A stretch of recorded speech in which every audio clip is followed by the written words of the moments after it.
et qui continuent toujours de se connecter, de liker, de partager tout au long de ce temps de prière. Nous voulons ce matin lire un passage et prendre nos Bibles dans le livre des Actes des Apôtres, le 28e chapitre. Nous lirons les versets 1, 2 et 3. Actes chapitre 28, nous lisons les versets 1, 2 et 3. La Bible dit: s'étant donc sauvé, il reconnut que l'île s'appelait Malte, version Martin, et les barbares usaient d'une singulière humanité envers nous. Bonne arrivée, Maman Rose Mélaka Blanc. Le shalom de l'Éternel soit avec toi au nom de Jésus-Christ de Nazareth. Et les barbares usaient d'une singulière humanité envers nous, car ils allumaient un grand feu et nous reçurent tous à cause de la pluie qui nous pressait et à cause du froid. Je vais ouvrir juste une parenthèse ici. Les barbares dont il est question, c'est un peuple. C'était tous ceux qui n'étaient pas de classe noble, mais particulièrement et principalement ceux qui n'étaient pas grecs, ceux qui n'étaient pas romains. C'est tous ceux-là qui étaient considérés comme barbares. Tous ceux qui n'étaient pas des Grecs, des Romains, etc. Ils les considéraient comme non illuminés. Et dans leur langage, il y avait le bar. Le bar qui ressortait, donc ils avaient coutume de les appeler barbares. Ce n'était pas le langage pour dire sauvage ou etc. C'était juste pour dire qu'ils n'étaient pas de classe noble comme les Grecs qui se considéraient, comme les Romains se considéraient dans le temps, parce qu'ils étaient les plus forts. La Bible dit qu'ils usaient d'une humanité singulière, qu'ils usaient d'une bonté particulière, qu'ils usaient d'une hospitalité légendaire. Ils n'étaient pas chrétiens. Ce n'étaient pas des personnes qui connaissaient le Seigneur Jésus. Ce n'étaient pas des personnes qui priaient Christ. Mais regardez un peu leur humanité. Regardez un peu leur amicalité, si on peut le dire ainsi. Regardez un peu leur accueil. Ces personnes ne connaissaient guère le Seigneur. Ils ont vu des naufragés, des personnes qui allaient mourir, qui ont nagé pour gagner le rivage. Ils les ont trouvés sur le rivage. Aussitôt, ils les ont secourus, ils les ont aidés. Ils ont été avec eux, ils les ont soutenus, ils les ont aidés à ne pas mourir. Voici un peu ce que Christ nous demande.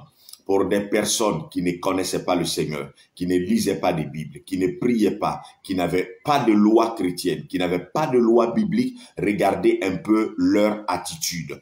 Cela est inscrit dans le cœur de tout homme de faire du bien. Qu'on le connaisse, qu'on ne le connaisse pas, qu'il nous ait fait du bien ou non, voici un peu un exemple qui nous est donné par des personnes qui ne lisent pas des Bibles, qui ne prient pas, qui ne sont pas des êtres chrétiens. À plus forte raison, nous qui avons le Saint-Esprit en nous, nous qui prions Jésus, nous qui lisons la Bible, nous qui avons la loi de Dieu, nous qui sommes des enfants de Dieu, à plus forte raison, ne manifesterions-nous pas de l'hospitalité, de la fraternité, de l'amicalité, de la convivialité, de l'amour vers des personnes que nous connaissons, envers des personnes qui nous ont peut-être fait même du bien, envers des personnes qui ont été à un moment à nos côtés et qui traversent des moments difficiles comme Paul et les autres traversaient des moments difficiles.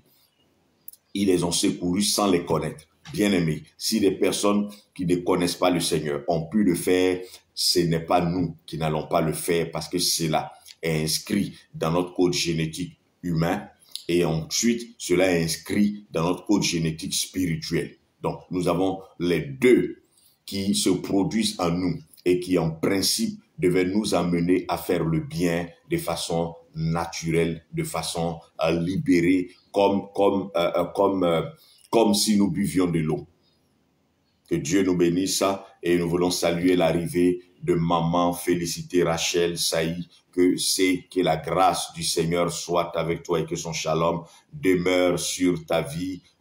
Content de te voir au milieu de nous, pas souvent présente, mais tu nous accordes Tu nous fais le privilège d'être avec nous ce matin, que le shalom de l'Éternel soit avec toi. Le dernier verset dit, « Et Paul, ayant ramassé quelques quantités de sarment », ici c'est précisé dans les autres versions, c'est bois, quelques quantités de sarment, comme il les eut mis au feu, une vipère en sortit à cause de la chaleur et lui saisit la main. Alléluia. La Bible dit, et Paul, ayant ramassé quelques quantités de sarment, comme il les eut mis au feu, une vipère en sortit à cause de la chaleur et lui saisit la main. Version Darby, verset 3 de Acte 28 pour ceux qui nous prennent en cours. La Bible dit, et Paul, ayant ramassé une quantité de branches sèches et les ayant mises sur le feu, une vipère sortit de la chaleur et s'attacha à sa main. Et Paul, ayant ramassé une quantité de branches sèches, les mit au feu. Et l'ayant mis au feu, une vipère en sortit du feu à cause de la chaleur et saisit Paul par la main. Il s'en est suivi une morsure de serpent et nous savons combien de fois la morsure de serpent est dangereuse. Et ici, nous voulons revenir sur un fait, sur un aspect. Lorsque Paul avait ramassé le bois, la vipère était dans le tas de bois que Paul avait ramassé. La victoire n'est pas apparue à la suite, après, non. Lorsque les branches, les bois morts, les bois secs étaient dans la main de Paul, la vipère était à l'intérieur. Oh, bien-aimés frères et sœurs, j'aimerais te faire comprendre quelque chose en ce matin. La vipère était dans les bras, sous la poitrine de Paul. Aussi longtemps que Paul avait ses bois, il a ramassé une vipère, il a pris une vipère dans ses mains et peut-être même qu'il a fait comme ça pour pouvoir prendre une bonne quantité. Il a serré la vipère contre lui, il a donné de la chaleur à la vipère, il a pris la vipère dans ses bras en prenant le bois. Il ne savait pas qu'il y avait une vipère, il ne savait pas qu'il embrassait une vipère, il ne savait pas qu'il tenait une vipère dans ses mains. Bonne arrivée, maman Cécile Diomandé. Le shalom et la grâce du Seigneur soient avec toi. Tu nous prends en cours, que le Seigneur soit et demeure toujours avec toi. Paul a ramassé une vipère et Paul a brassé la vipère. Paul a serré sûrement la vipère contre lui. Paul a soulevé la vipère. Paul a porté aisément la vipère. Pourquoi Paul a porté la vipère? Pourquoi Paul a embrassé la vipère? Pourquoi Paul a soulevé la vipère? Pourquoi Paul a serré la vipère dans ses bras? Parce qu'il ne savait pas qu'à l'intérieur de ce bois s'y trouvait une vipère.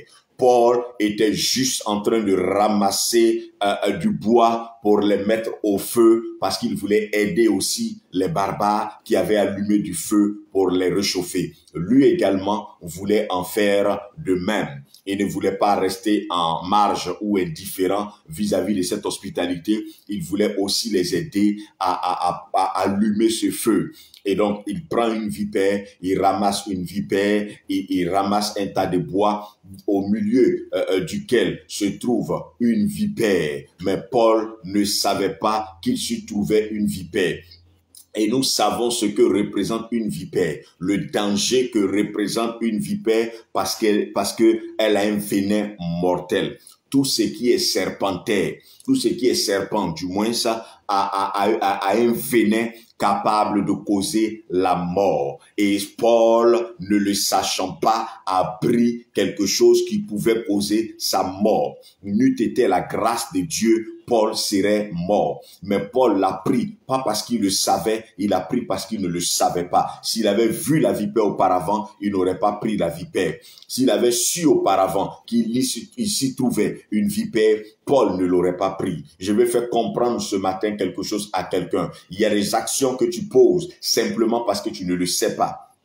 parce que tu ne sais pas que c'est dangereux. Il y a des choses que tu fais parce que tu ne sais pas que ces choses-là sont dangereuses. Tu les fais simplement par ignorance. Tu le fais sans connaître ce qui se trouve derrière, ce qui est caché derrière. Peut-être que tu as eu à poser ces actions comme Paul dans l'ignorance sans le savoir, sans savoir que cela pouvait causer ta mort ou ta ruine ou la chute de ton entreprise. Mais je vais t'annoncer ce matin qu'il y a un secret que le Seigneur veut que tu connaisses. Il y a un secret que le Seigneur veut que tu comprennes. Aussi longtemps que la vipère était dans les bras de Paul, il n'y avait pas de problème. La vipère ne se révélait pas. La vipère s'était cachée. Elle pouvait se cacher tant qu'elle était au milieu des bois. Elle pouvait se cacher quand elle était dans la main de Paul. Elle pouvait se cacher quand elle était sous la poitrine de Paul. Mais il arrivait un moment où la vipère ne pouvait plus se cacher. Bien-aimé, aujourd'hui, je vais te faire comprendre une chose. Quelqu'un peut se cacher dans tes bras, sous ta poitrine, recevoir ton affection, mais confronté à une chose, la vipère que cette personne peut représenter se révélera forcément au nom de Jésus-Christ de Nazareth. Le plus grave n'est pas de prendre une vipère. Le plus grave n'est pas de soulever une vipère. Mais ce qui est grave, c'est de demeurer, de rester avec la vipère sans savoir qu'on a une vipère dans ses mains, sans savoir qu'on a mené une vipère dans sa maison, sans savoir qu'on a mené une vipère dans son travail, dans ses activités. C'est ça qui est dangereux. Et Paul ne le savait pas. Gloire soit rendue à Dieu, l'Éternel l'a préservé. Et je vais déclarer ce matin à quelqu'un que tu es emmené dans ta maison, dans ta vie, dans ton foyer, dans tes affaires, dans tes activités, une vipère. Tranquillise-toi, l'Éternel qui est vivant permettra que aucun venin ne t'atteigne dans le nom de Jésus-Christ de Nazareth. La vipère peut avoir son venin, mais son venin ne te touchera point au nom de Jésus. Et même si pas extraordinaire, ces vipères avaient déjà affecté ton commerce ou tes activités ou même ton travail et qu'aujourd'hui cela était en train de dégringoler, tranquillise-toi parce que le Dieu restaurateur est là ce matin, en cette semaine, pour restaurer ce que la vipère a mordu, ce que la vipère a piqué et là où le venin est en train de faire sécher certaines choses et empoisonner une partie de ta vie au nom de Jésus-Christ de Nazareth. Ce venin freinera dans son élan et la main de Dieu permettra que ce que le venin a détruit soit restauré. Parce que nous le savons tous, lorsque le venin part, il commence à causer progressivement la mort des cellules. Il commence à tuer les cellules et il va chercher le cœur à cause de la circulation sanguine. Il affecte le sang et ce venin-là trouve un chemin, ferait un chemin, et non content d'avoir détruit certaines cellules, cherche à atteindre, il empoisonne. C'est un poison. Il cherche à atteindre le cœur pour causer un arrêt cardiaque et la mort s'ensuit. Paul ne savait pas qu'il avait dans sa main un serpent, qu'il avait dans sa main de surcroît une vipère.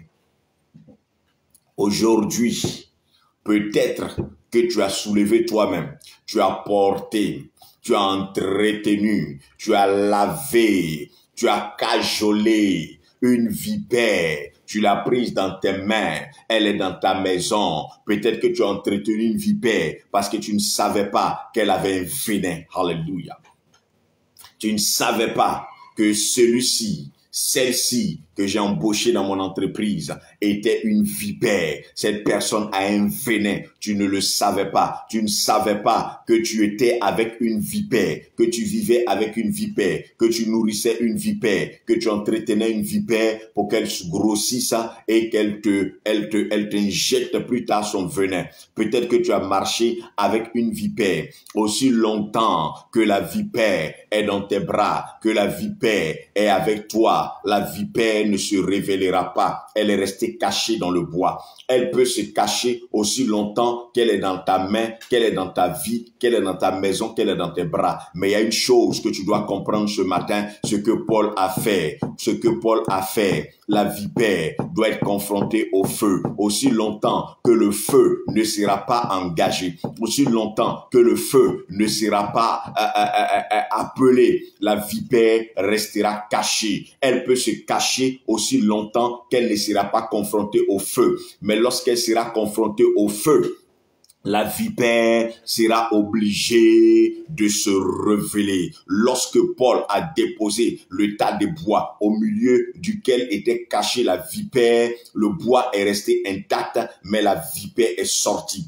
Bien-aimé, si aujourd'hui cette vipère demeure une vipère cachée, c'est parce qu'elle n'a pas encore été confrontée au feu de Dieu. C'est parce qu'elle n'a pas encore été jetée au feu. C'est parce que le feu n'a pas encore été allumé. C'est parce que le feu ne s'est pas encore intensifié.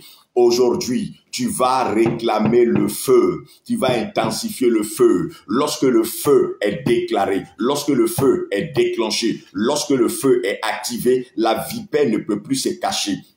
S'il y avait dans ta maison une vipère, commence à allumer le feu, commence à activer le feu. Cette vipère se dévoilera vaille que vaille. Si dans ton entreprise, dans ton travail, dans tout ce que tu entreprends, il y avait une vipère qui avait lancé son venin et que ce venin était en train de détruire certaines choses, et qu'elle était cachée. Tu te demandes pourquoi, qu'est-ce qui se passe, qu'est-ce qui ne va pas. Tu n'arrives pas à le savoir. C'est simplement parce que le feu n'est pas encore engagé. Engage à partir de ce matin, en cette semaine, le feu. Et la vipère va commencer à se dévoiler. Elle restera cachée aussi longtemps qu'elle ne sera pas confrontée au feu. C'est pourquoi ce matin, je vais inviter quelqu'un en cette semaine à commencer à allumer le feu dans sa vie, à commencer à allumer le feu dans sa maison, à commencer à allumer le feu dans ses activités, à commencer à allumer le feu dans son travail. Lorsque tu commenceras à allumer le feu, cette personne que tu appelais mon ami intime, tu vas commencer à voir si elle est ton ami intime ou si c'est une vipère cachée en elle. Tu verras s'il y a une vipère ou il n'y a pas une vipère. Tant qu'il n'y a pas le feu, oh bien-aimés frères et sœurs, le venin ne se révèle pas, le venin ne se dévoile pas, on ne te mordra pas. Lorsque le feu sera allumé, les choses commenceront à se dévoiler.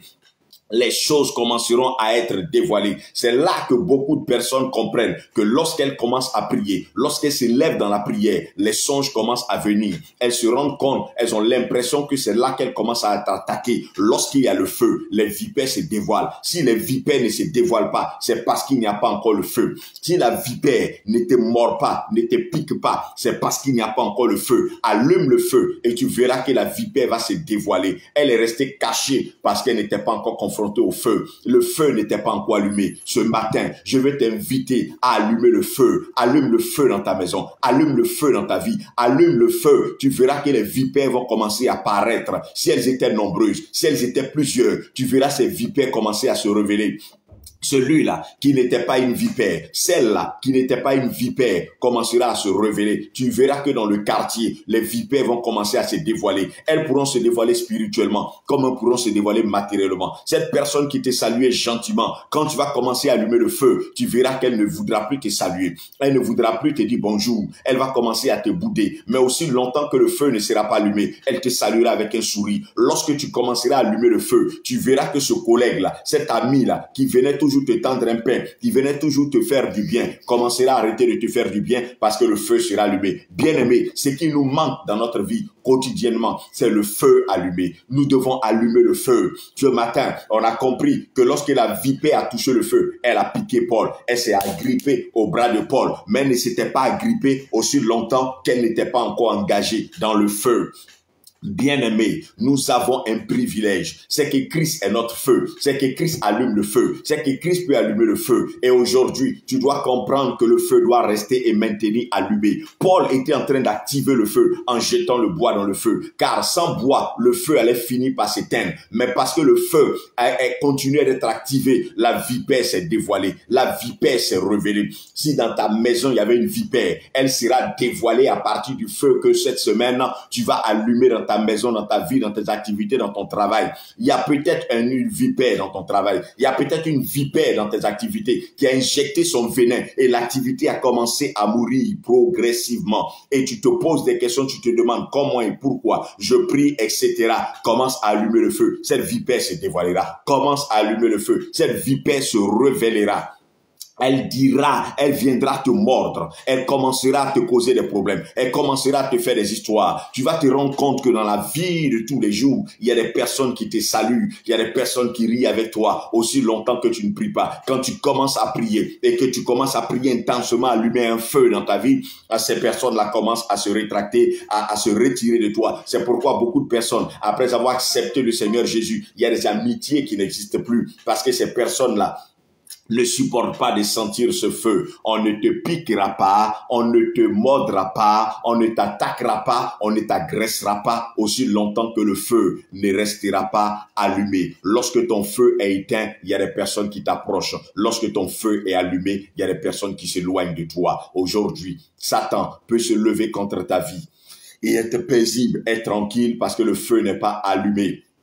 C'est pourquoi ne dis pas, je me rends compte que c'est quand je me lève dans la prière, c'est quand je commence à prier que je commence à me sentir attaqué. Oui, parce que le feu est allumé. Lorsque le feu est allumé, la vipère commence à piquer, la vipère commence à dévoiler son venin. Le venin est resté caché jusqu'à ce que le feu soit allumé. Il a peut-être un venin, elle a peut-être un venin, elle est peut-être un venin, il est peut-être un venin, mais il restera caché aussi longtemps que le feu restera éteint. Mais lorsque le feu commencera à s'allumer et à être activé, et le plus important, ce n'est pas que le feu reste allumé, ce n'est pas que le feu soit allumé, il faut que l'intensité de la chaleur, parce que la Bible dit, le serpent s'est agrippé, la vipère s'est agrippée au bras de Paul à cause de la chaleur. Or, la Bible précise qu'il faisait froid, il faisait auparavant froid, ils étaient dans le froid, mais dans ces secteurs précis, dans ce lieu précis, il y avait un feu.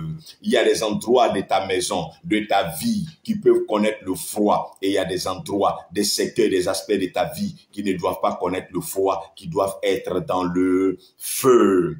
Et c'est dans ce feu-là que le serpent doit être. C'est dans ce feu-là que la vipère doit être. C'est lorsqu'elle sera au contact de ce feu qu'elle va se dévoiler, qu'elle va se révéler. Pas avant.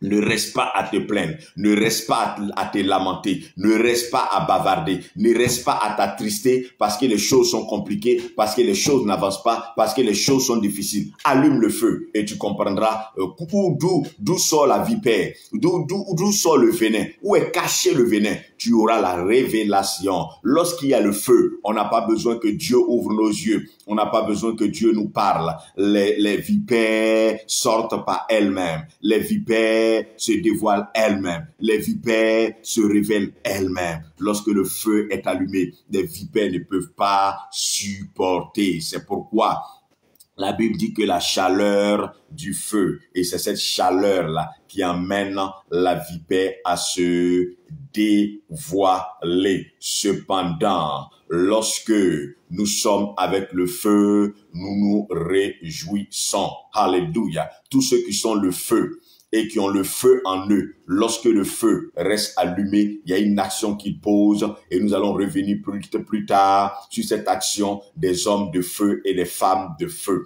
Dieu veut que tu sois une personne de feu, une personne qui est chaude. Pas chaude dans le tempérament ni dans le caractère, mais chaude dans le spirituel, parce que quand les sorciers te verront, quand Satan te verra, il ne verra pas une femme, il ne verra pas un homme, mais il verra un feu allumé. Et tu dois être ce feu ambulant, et ce feu doit être toujours activé, en permanence activé par ta vie de prière, par ta relation avec Christ, car Christ est le feu ardent.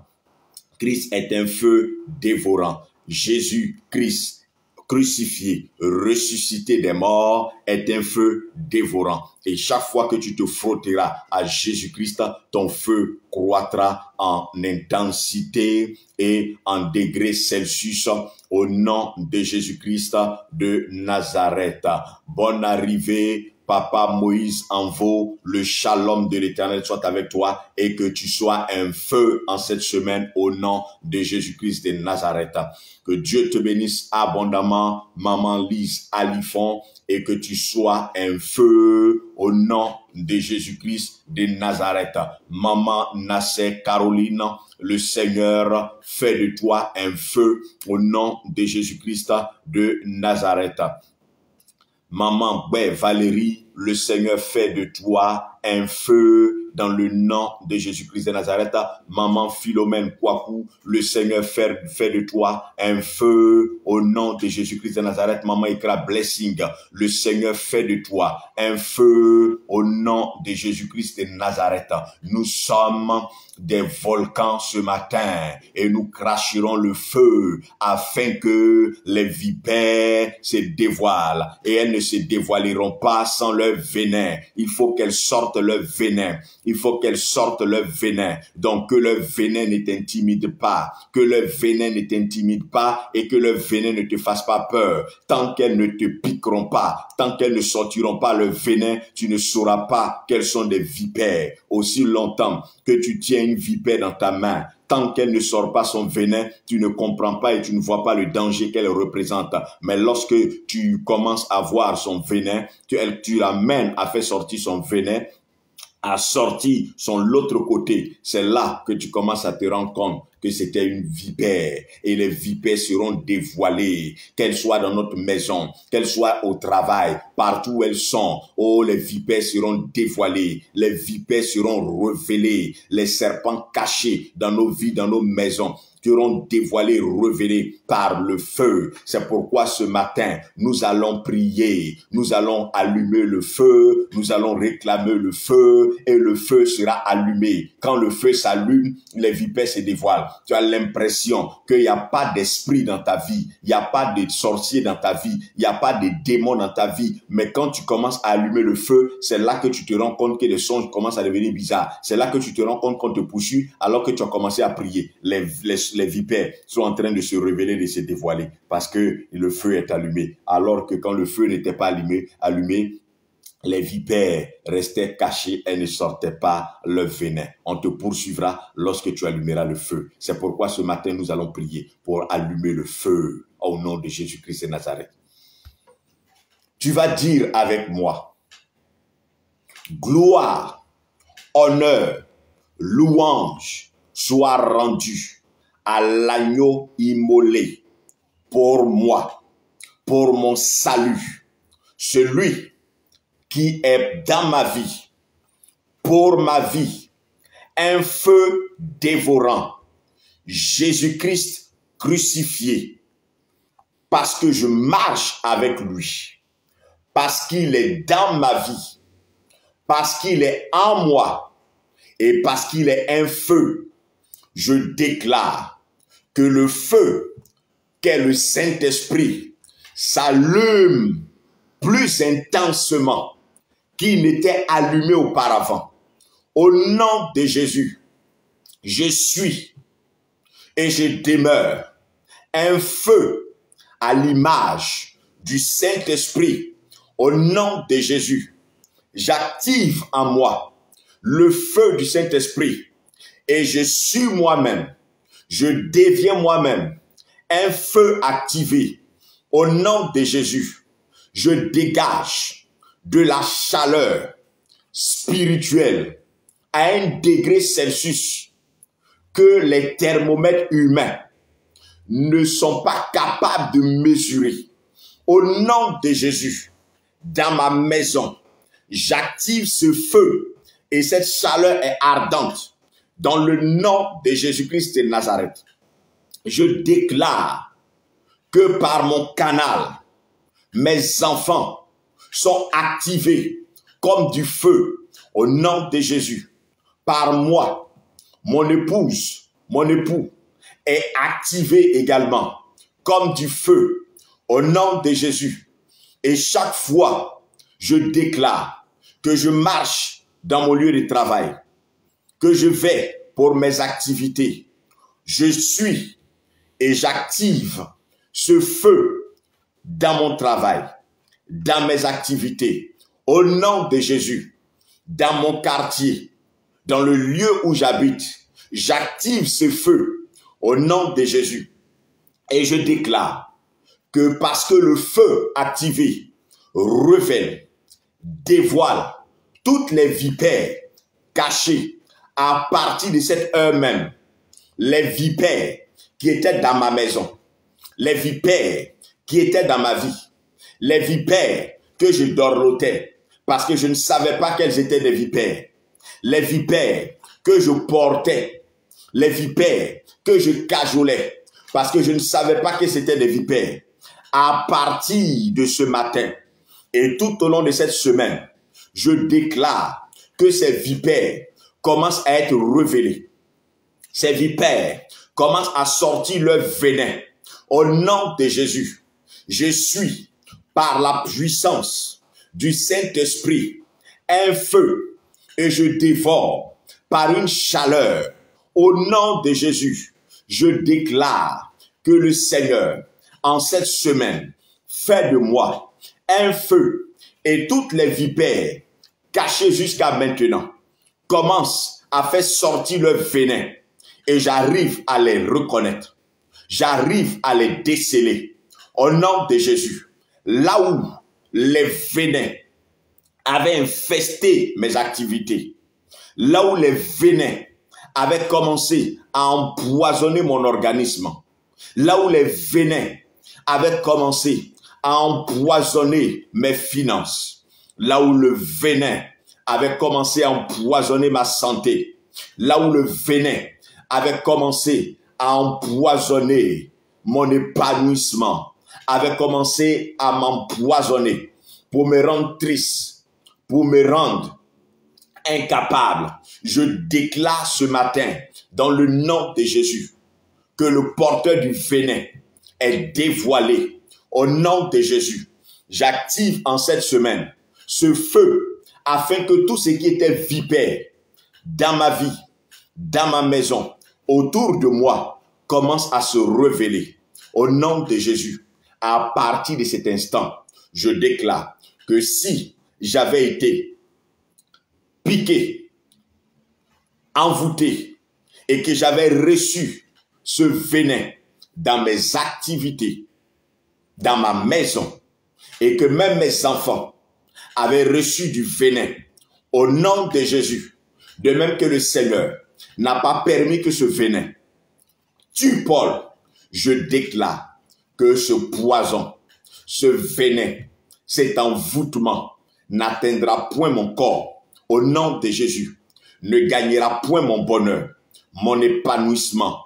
Au nom de Jésus, ce venin n'affectera point mes activités, ni mon travail. Au nom de Jésus, ce venin n'infestera pas ma maison.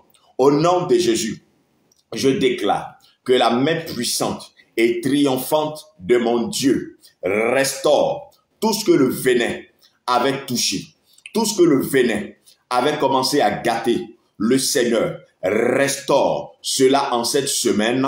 Au nom de Jésus, je déclare que la restauration de tout ce qui avait été affecté par le venin de la vipère, tout cela en cette semaine est restauré au nom de Jésus. Je déclare que tout au long de cette semaine, j'active le feu et je dévoile toutes les vipères, qu'elles ne portent pas le nom de vipères, qu'elles soient des cobras, que ce soit des mambas verts, je déclare au nom de Jésus, peu importe leur type, leur genre, en cette semaine, ils sont tous dévoilés dans le nom de Jésus-Christ de Nazareth.